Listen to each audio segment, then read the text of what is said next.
Staring up at the white hospital ceiling, Kim Young-sun, an East Asian man in his 60s, let out a deep sigh. He was lying in room 502 of the Cerebrovascular Center, a massive 10-bed ward where 10 patients lived together. This place was a miniature version of life, a grand shelter where people who had lost their way in the uncharted territory of the human brain gathered, regardless of age. Within those cramped walls, every generation of South Korea, from their 20s to their 80s, was brought together by the shared burden of cerebral infarction, ischemic stroke. 10 different life stories rested heavily upon each bed.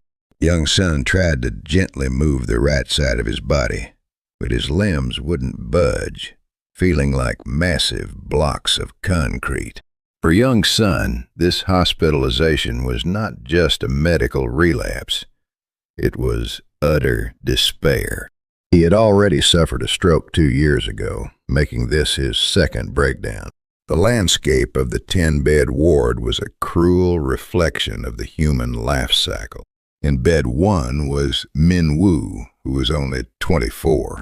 Having just finished his military service and preparing to return to college, he was at the greenest, most vibrant peak of his youth. However, a stroke caused by congenitally weak blood vessels froze his future in an instant. Min Woo squeezed his right hand, which was stiff with paralysis, and wept silently every night. In bed 2 was Ji-hoon, a businessman in his 30s who had been on a fast track to success after launching a startup. Working 80 hours a week, he overvalued his youth and dismissed his headaches as mere fatigue until he collapsed, leaving him with visual impairment in one eye and speech paralysis. Next to them lay 2 men in their 40s who had been passing through the most intense peaks of their lives. Jin-soo, in bed 3, was a driver who worked day and night driving taxis and making deliveries to support his family. Amid irregular meals and chronic stress, he had neglected his high blood pressure until he finally lost consciousness over the steering wheel. Hyun-woo, in bed 4, was a middle manager at a major corporation, a quintessential modern man whose cerebral blood vessels became blocked due to daily overtime, routine drinking sessions, and chain smoking to relieve stress. Rather than their broken bodies, they spent every night staring blankly at the bank balances on their smartphones, worrying about their suddenly halted income and their children's tuition fees. The stories of the 3 men in their 50s who occupied the center of the ward were even lonelier. Seong-ho, in bed 5, struggled and screamed in the rehabilitation room every day, begging to at least be able to walk into his daughter's wedding on his own 2 feet in a few months. J-Man, in bed 6, was a small business owner who had poured his life savings into a fried chicken shop, working 14 hours a day covered in grease, only to collapse from chronic fatigue. Even lying in his hospital bed, he couldn't sleep, sighing over the shop's monthly rent and labor costs. Dong-cho, in bed 7, had taken early retirement last year and was just about to finally enjoy life. The sense of helplessness and sudden lack of exercise that followed retirement worsened his metabolic syndrome, ultimately grounding him in a hospital bed before his retirement flight could even take off. Amid these compelling stories, Kim Young-sun, in bed 8, stood as a living portrait of their future and the most powerful warning light. Below him, in bed 9, was Elder Moon, a man in his 70s whose blood vessels had long been ravaged by chronic diabetes and high blood pressure. Terrified of becoming a burden to his children, Elder Moon constantly asked them to look into nursing homes, quietly preparing for the lonely closure of his old age. Finally, in bed 10 by the window, was the oldest resident of the ward, 82-year-old Mr. Park. Having weathered countless storms of life, only to collapse from the natural aging of his blood vessels, he watched over the younger men in the room with an enlightened gaze, serving as the spiritual pillar of the ward.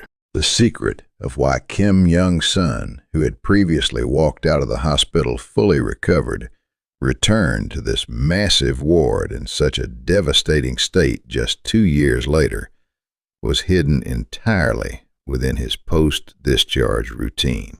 When his first stroke occurred 2 years ago, Young-sun was fortunate enough to be discharged without any lingering side effects.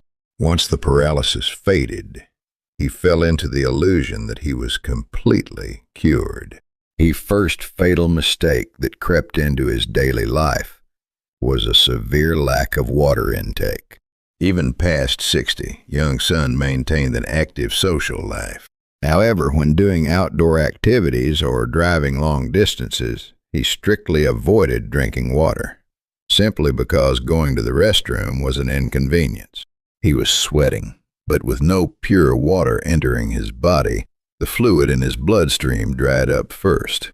His blood could no longer flow like a clear stream. Instead, it turned into something resembling thick oil or mud. This highly viscous blood was precariously crawling through his cerebral vessels, which had already been damaged and narrowed 2 years prior. To make matters worse, Young-sun played a metaphorically fatal game with fire. He neglected to take the thrombolytics, clot busters, and antiplatelet drugs prescribed by the hospital. For the first year after his discharge, he took his medication faithfully out of fear. But as time passed, the very act of taking pills felt like an annoying reminder that he was a patient. Using an occasional upset stomach as an excuse, he began skipping his medication for a day or two. Eventually, driven by the arrogance that he was fine and completely cured, he stopped taking his medication altogether in recent months. Once a blood vessel experiences an infarction, its inner walls become rough and scarred, leaving it highly vulnerable to blood pooling and clotting. The medications prescribed by doctors such as aspirin or clopidogrel are mandatory shields designed to prevent those clots from forming. The moment he cast that shield aside, a terrifying rebound effect occurred inside his body. With the sudden cessation of the drug supply, his platelets began to clump together much more violently and aggressively than before. Combine a massive buildup of clots with blood that was already sluggish from dehydration, and the cerebral blood vessels that had barely held on for 2 years were instantly blocked again this time, over a much wider area. When the hospital lights went out at 10 p.m., the 10-bed ward filled with the raw sorrow and fear of 10 men who had pretended to be strong during the day.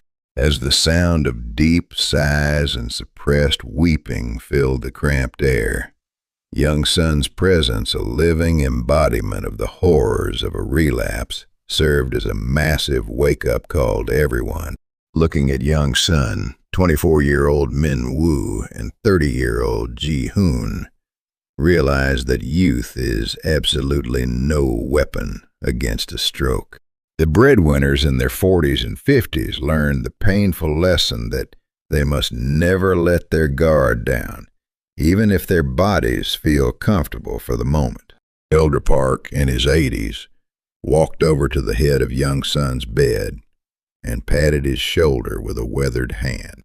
He comforted him in a low voice, saying that the brain is a wicked thing that strikes precisely when its owner lets his guard down. He added that Young-sun needed to stand tall without breaking, so that the younger kids in the room could hold on to hope.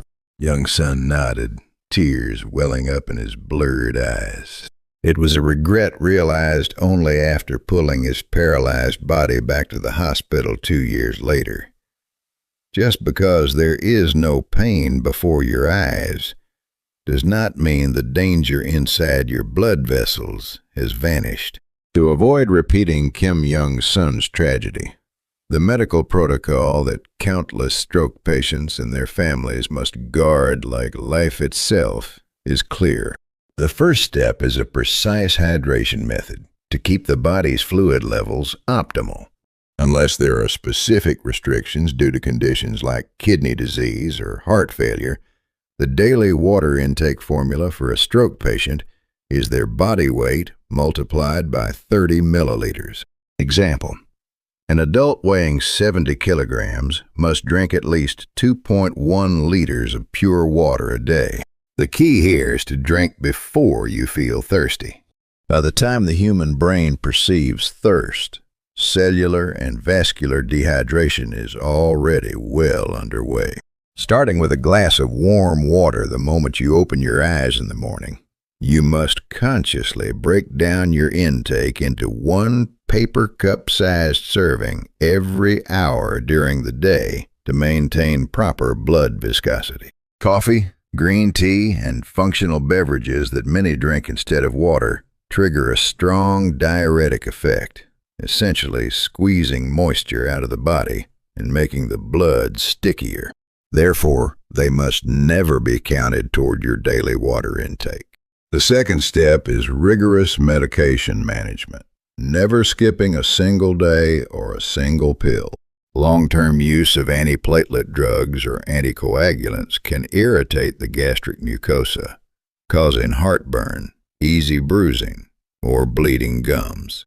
When this happens, patients often stop taking their medication or reduce the dosage on their own. This is akin to unbuckling your seatbelt on a highway.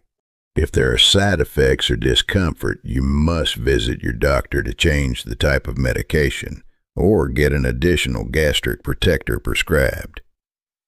You must never stop the medication, even for a single day. The most dangerous period is 1 or 2 years after discharge, when symptoms have completely disappeared.